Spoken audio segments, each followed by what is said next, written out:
Hello everybody. Welcome back to our little tarot corner. Allie from Toe Tarot here with another flip through. So I got this deck in a couple days ago and I'm so excited to share it with you guys. It is the Earth Tarot OG or Overgrow Edition by Edmund John Anlaken. I'm totally mispronouncing that, I'm sure, and I am so sorry. He goes by Converth here on Instagram. I'll link him below. This is an Instagram, but I will link his Instagram below. But yeah, he is a creator from the Philippines, and this deck is something that he has released, and I am so glad to have it. It was kind of tricky to get a hold of. He prints small batches, and obviously shipping from the Philippines here to the US is a little bit tricky and not on the cheap side, but I saw this deck and I kind of had to have it. He created one tarot called the Terraforma Tarot, and I really wanted that one, so I started following him then, but he sold out. Like that one was gone, and then he came out with this one and decided to open spots for shipping here to the US, so I jumped on it. The bag it came in is a simple black canvas bag with some heavy drawstrings, so nice quality bag. And then it also came with a guidebook, too big to put in the box, but this kind of gives you an indication of the art style here. You'll know it's time to scythe the overgrown. I'm sorry, you'll know when it's time to scythe the overgrown. We'll look at this in a little bit. But right now, let's just jump into the cards. So there are a couple extra cards in the deck.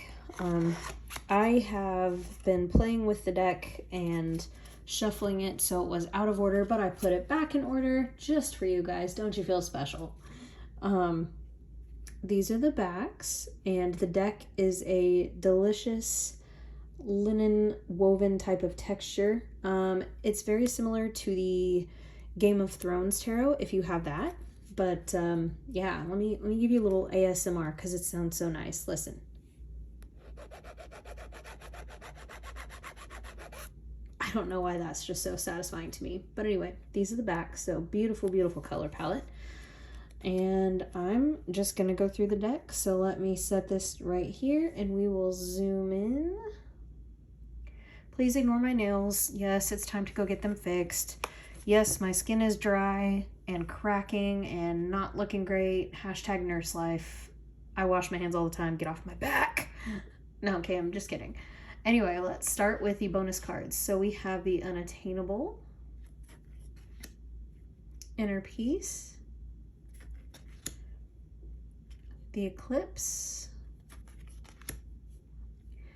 and Catharsis. Really dig this muted color palette. Kind of reminds me of the Solera Oculto Tarot with the beiges and the greens and browns. So let's start with the Fool. One thing about this deck too is like the great amount of detail in the cards. Like look, those socks are extremely detailed. And look at the hair on the dog. Like he put some serious time into this deck. We have our Magician, High Priestess. Look at her. Krista, this reminds me of you. Okay, and then we have our Empress. I love her hair. I mean, this is a really good card to show you guys, like just the insane amount of line work that went into a single card. Like it blows my mind every time. We have our Emperor, our Hierophant. It's definitely nice because you do also have the traditional symbolism to work with here. Like you've got, your pillars, his crossed keys, the two supplicants at the bottom, his little staff thing. I'm not sure what that's called, but Still got that. He's still doing the 2 fingers with his right hand. So very, very traditional and easy to read. The Lovers. The Chariot. Look at these beautiful horses. And again, look at the detail on these plants. There's so much to it. It's just wild. It truly does feel like a wild deck. I'm in love with it. Look at this strength card. We have our Hermit. I was reading the guidebook earlier and it talked about, I was reading on this card in particular. So you'll notice that in this card, the magician isn't carrying a lantern. It's like light magic coming from herself. And you'll notice that she's older and she's got like her gray hair pulled back into a miraculous, like Viking style, crazy, beautiful braid. I'm so in love with this deck. I can't describe it. We have our wheel, again with the T-A-R-O around it. It's all there for you. Justice, with all the vines and the thorns. Again, let's get in that detail. Just crazy. Stupid crazy. The Hanged Man. This one looks like a grapevine, but like a grape tree? Question mark? I love this death card. Look at this guy. Ugh, I love it.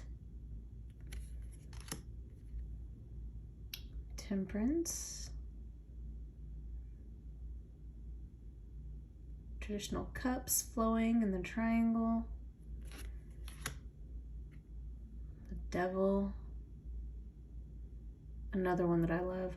So weird connection, but when I saw this card for the first time, his little mask there, it made me think of, I think it's one of the hyenas in The Lion King when they're like in the elephant graveyard maybe, and they're in the pile of bones, and then they come out of the pile and one of them has like a partial skull on their head. That's what this card made me think of, and I don't know why. And yes, I'm weird. It's fine. Lion King will forever be one of the best, if not the best, Disney movie. Feel free to fight me later. So we have our Tower. You get the feeling that this is a really, really high tower too, with all the clouds. You don't see a base. For some reason, I really like that detail in this deck. There's no people on this card. It's just the birds. We have the Star. Again, zoom in on detail. God. It's just so good. When I tell you that I sat and stared at this deck for a good hour before I could even muster up the courage to shuffle it because I was scared of hurting it. Yeah. Moon. The Sun. Look how incredible. All the sunflowers. And the beautiful, happy little sun. What's great too is that the deck, even when you're looking at it, you don't lose all the detail. Like I'm having to bring it up to the camera to show you guys so that you can really get in there. But reading with this deck with my naked eye, like you can see the detail really well just itself. There's the Judgment card. I like how the angel figure in this one has eyes all over them. Like it kind of gives that meaning of you're always being watched, which may be weird, but I dig it. And finally we have our World card. So we've still got the 4 traditional figures in the corners, the wrap around the naked person, perfect circle. Okay, so that was the majors. Let's jump into the minors. So first we have the Suit of Wands. 2. You can really see the deliberation on her face. Like, do I stay? Do I go? Which decision is best? 3.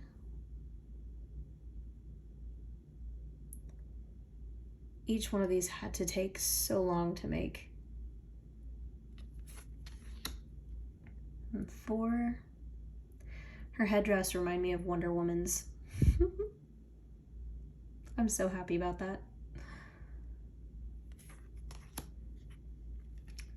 5. Get out of here. I'm not looking at you yet. I love how in this there's like what reminds me of like ink seeping out of it. That kind of works for me for the energy of 5 of Wands, just kind of toxic. Like a male genitalia measuring contest, if you will, is kind of how I see the 5 of Wands sometimes. Like it's a measuring contest. It's a cockfight, you know, bravado and ego and all that kind of stuff. So I kind of like the look of that one, how it kind of seems grimy, and all the eyes again. The 6, ouch. But it looks like it's become a part of him, you know. These vines. Ugh. I mean, there's no space on the card, but it's beautiful. The 7. We've got tentacles in this one.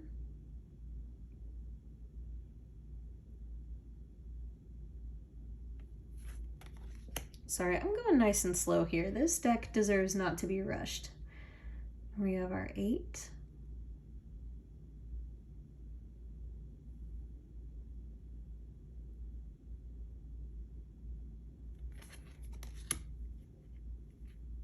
Nine.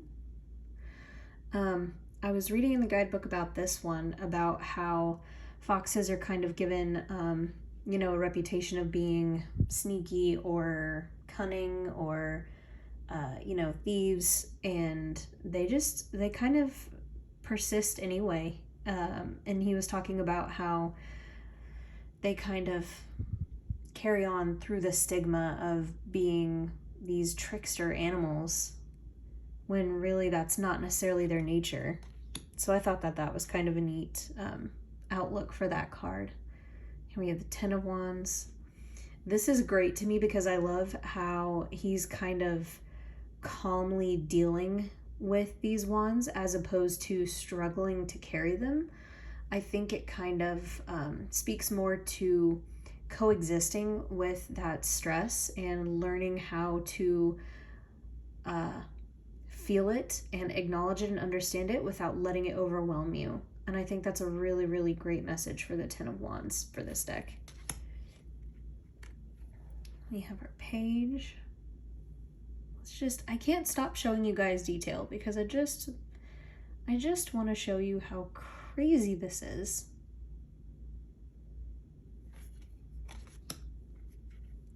And we have our knight in a kelp forest. Couple seahorses underwater. Queen of Wands. Yes, ma'am. This has to be one of my favorite cards in this deck, I think. She's just in her own power, not concerned, not worried about anything. She's got it under control. She's so fierce. That is exactly the kind of energy that you need from a Queen of Wands. And then here we have our king. I like how he's in this field of mushrooms, and he's like this little elf or forest fairy creature. I love it. Okay, so let's look at the cups now. These are all more kind of potted plants and vines. And the 2. I'm obsessed with this art style. I don't know how to classify it. I don't think I've seen anything like it before. Three of Cups kind of coming together. I love that. Four of Cups. The expression on this character's face just gets me every time. Just can't be bothered.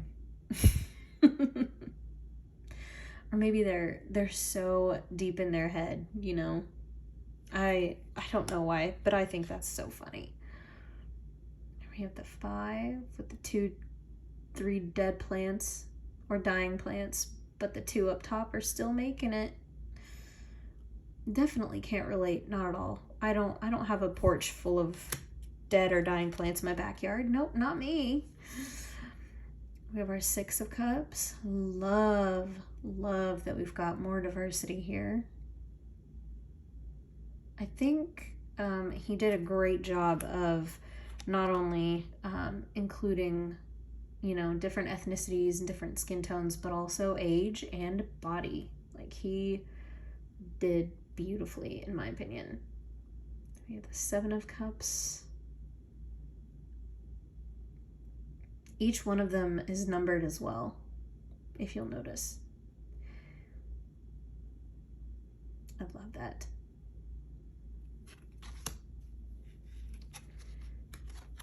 We've got the 8 of Cups.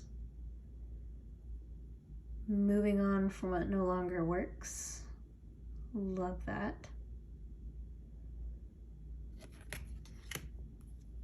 Ugh. I need this in my life. I need a room that is just floor to ceiling plants. They'll probably all die, but I still need it. That's the 9. And the 10. Goodness gracious me. Another little elf or forest creature figure. Completely at ease, not worried, flourishing, moisturized, living his best life, right? That's the goal, man. We have our page. Look at her with all the fish.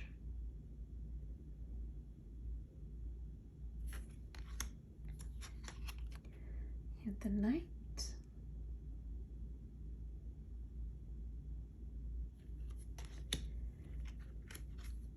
The Queen.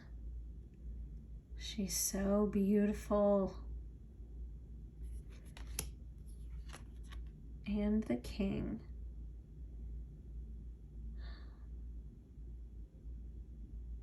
I love it. I love it. Have I mentioned that I love this deck?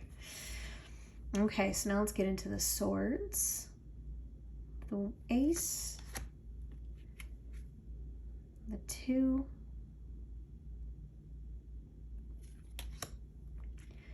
The 3. Very cool little anatomic heart. Y'all know how I feel about those. The 4. I almost freaked out for a second because I noticed the 3 on top, but I was like, where's the 4th? Oh no, where's the 4th? It's right there. It's okay. I just can't count, that's all. We have the 5. I like how all the hilts of the swords are different, kind of representing 5 different people or 5 different energies. I can definitely appreciate that. And it seems like the 1 on top is on top of the gold circle. That's kind of cool symbology, I think. We have the 6.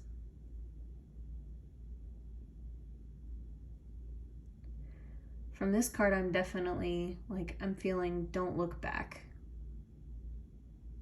Get it? Back.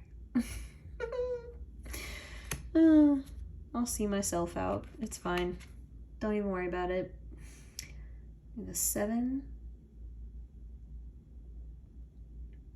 Battle of the Jellyfish. Cool. Oh. The 8.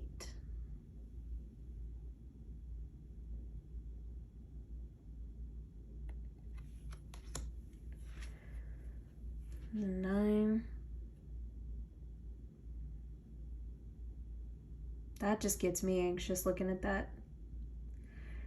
You can't even see a person. They've just been swallowed. They're gone. Yikes. And we have the 10. That overwhelming feeling. They're pierced all over. So beautiful. And we have our page.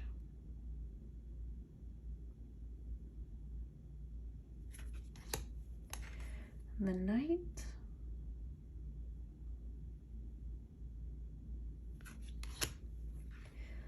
The queen. She looks like a little vampire bat. Or a bat. Doesn't have to be a vampire bat, but I'm going to say vampire bat. And the king. Look at him, super confident with all of his bird buddies. Okay, and our final suit here, we have the Pentacles.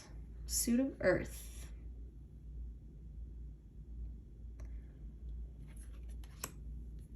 The 2.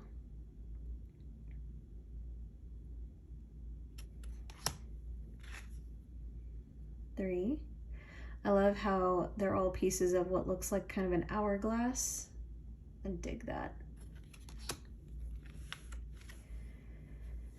The 4.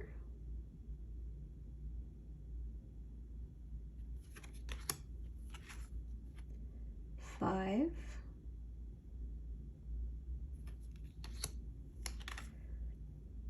6.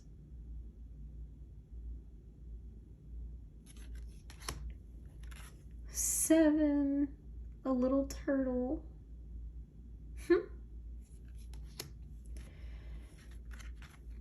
8,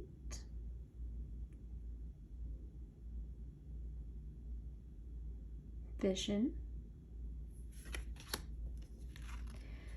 9, little bumblebees, honeybees. Beautiful. And the 10.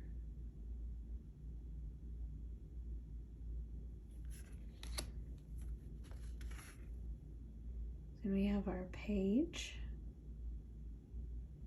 Looks like they might be pregnant or just have a beer belly. Either way, friend. We have our knight.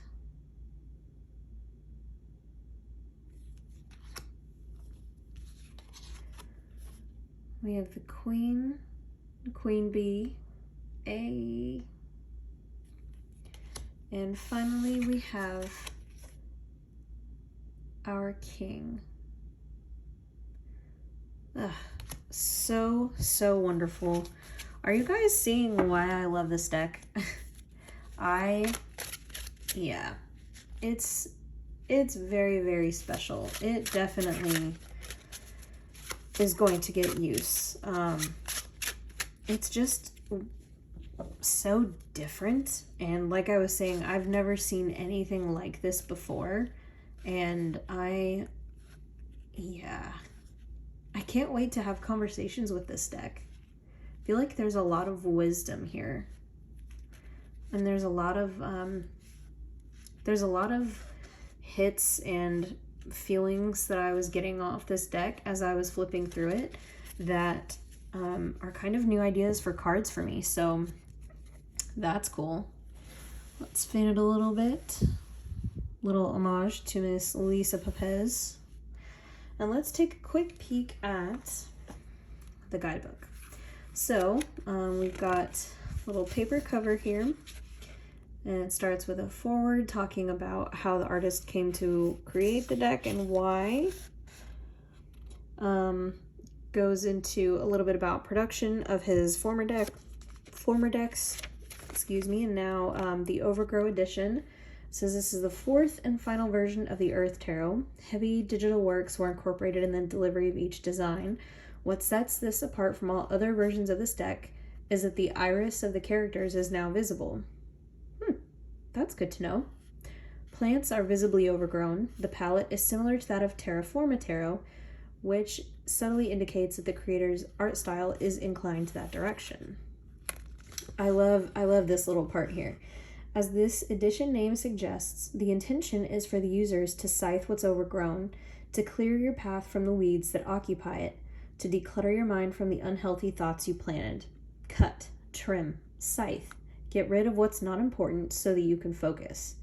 On the flip side, the deck's suggestion is to let some of your parts overgrow, to embrace the juvenile nature of yourself, to let that wilderness be your mystery. What's important is that you keep growing, but know when it's time to trim. That's an incredibly powerful message.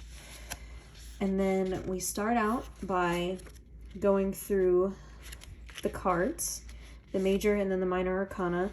The front section here is more of kind of describing the artwork. Like here in the Eight of Pentacles, we talked about the guy looks like he's fishing, and it does say the fisherman symbolizes hard work and patience, two major components of mastery. The fish symbolizes love. The fisherman patiently waits for the fish to take his bait, symbolically equivalent to waiting for the things you truly love. Seaweeds are largely linked to our subconscious. They grow underwater or the deepest parts of our brains. So I didn't realize that it also talks about the plants that's in it. That's amazing. So it goes through all the cards, and then at the back, this kind of goes more into short and sweet meanings for each card. So whereas the front with the pictures is kind of talking about why he depicted cards the way that he did, this back here is where you find kind of tidbits for each card. And then I believe there are some spreads here in the back. Oh, yep. So the auxiliary cards first. We've got the Catharsis card, and then the Inner Peace, the Eclipse, and the Unattainable. And yet, then there are spreads. So the Catharsis spread, Inner Peace spread, Eclipse spread, and Unattainable spread.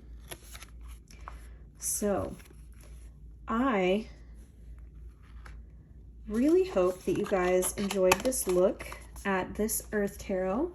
Thank you so much for letting me ramble, and thank you for spending your time with me. As always, I really appreciate it, and I will see you next time. Bye, guys.